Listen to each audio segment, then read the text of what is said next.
Hey folks, it's Tom, your frugal prepper. So I'm just out here doing a little work on my son's car. The hood latch wouldn't latch on this thing, and it was because the cable was corroded somewhere back in there where it runs up to the passenger compartment, and it was actually keeping the hood latch unlatched. So it was just a secondary thing grabbing. So I chopped that cable off. I ran a piece of it through here. So now we can open the hood right there. Alright. How's that for a cheap fix? I thought the AC compressor was locking up on this. And it was after it ran for a little bit. And so I hooked up the gauges. And I just saw the head pressure come up really quick. And so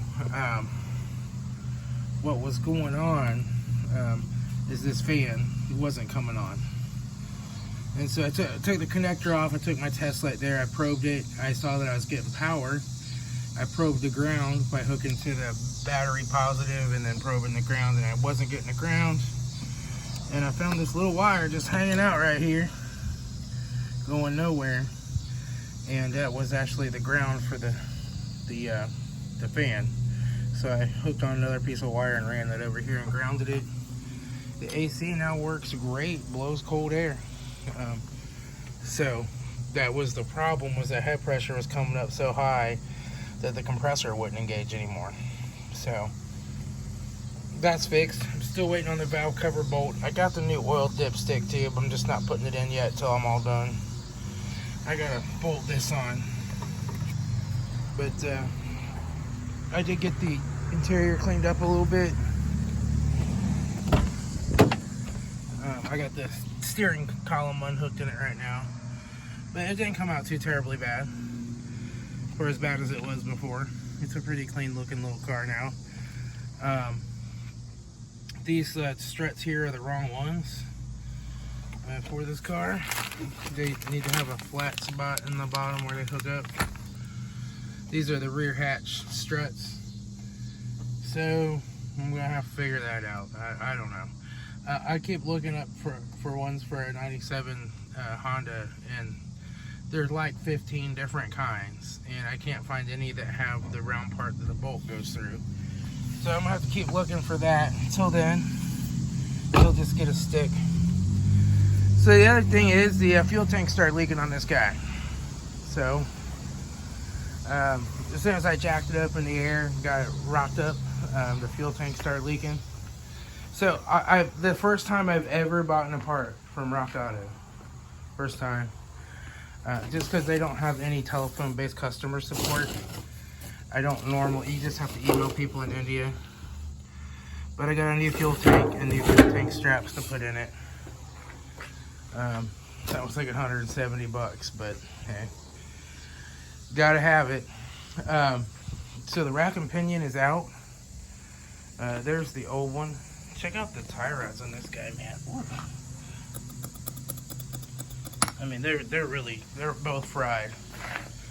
So I'm going to get that back in here tonight. I took it out last night, and then we'll get that going.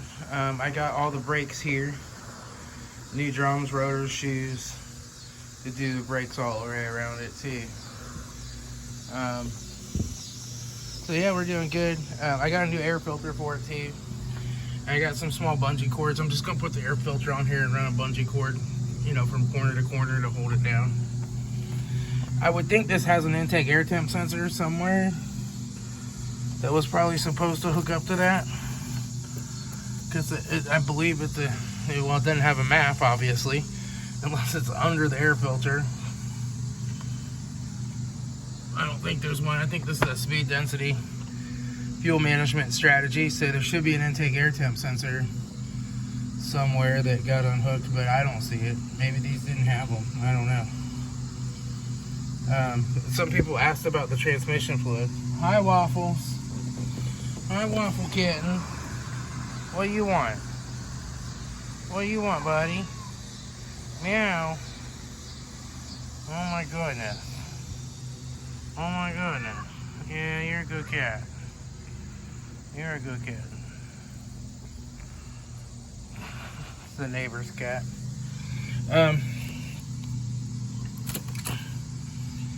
The transmission fluid on this is actually pretty clean. It is just a little bit low, but I'm gonna wait till it's set and level. But it's nice and clear and clean. I mean, so it's obviously been changed at some point. I'm still trying to decide if I'm gonna go ahead and pull this valve cover, and just so I can get that timing cover off, and just take a look at that timing belt and make sure it's not cracked and about to break. I mean, with 222,000, it might have got changed at 100,000. It might have 122,000 on it. I don't know. The other thing is that alternator. The bracket's broken at the bottom, and that's why it's coming out at kind of an angle, and it's the wrong alternator. It's got the wrong pulley on it. But I'm gonna change the way that bolt works down there and just put another nut down there and a washer and tighten it up really tight to that front bolt, and then I'll still leave the long bolt in there, you know. So I'll tighten it up really good on that front ear, leave the long bolt in there, and hopefully that'll help this cant back the other way. If not, I can go to the pick and pull and find a bracket and maybe a correct alternator for it, but I'm not that worried about it. It's not rubbing now, so you know, it is what it is. You have to stop fixing stuff on a car like this eventually, right? Hi, Waffles. Yeah, you're a good kitten. But this is what came up with the antenna. This is a piece of 12 gauge black house wire. I stuck that in there. I crimped the antenna, what was left of it around it, and then I put some good heat shrink on it. It works. It gets radio stations now. I'm happy with that. But yeah, so get the rack and pin on here, get these front brakes done.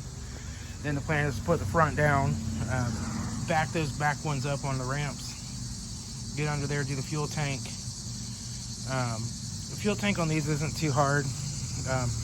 You can get access to from the back seat to the fuel pump to unhook everything. So you'll just have the one hose coming from the fill tube to unhook. You can drop it out, put the new one, swap the pump and everything over, put the new one in. So nothing too terrible there. But yeah, it's coming together. I just been working on it a little bit here and there, and eventually I'll get it all done. So I like to come out here early in the morning and late in the evenings to work on it when it's not so hot. It just gets crazy hot out here with the sun beating down on you during the day. So yeah, that's what's going on with it. I'll keep you guys updated. Yeah, it's a $200 car. It needs a lot of work, but it'll probably be pretty reliable once I get all these little things worked out on it. So all right, I'll talk to y'all later. This is Tom, your Frugal Prepper.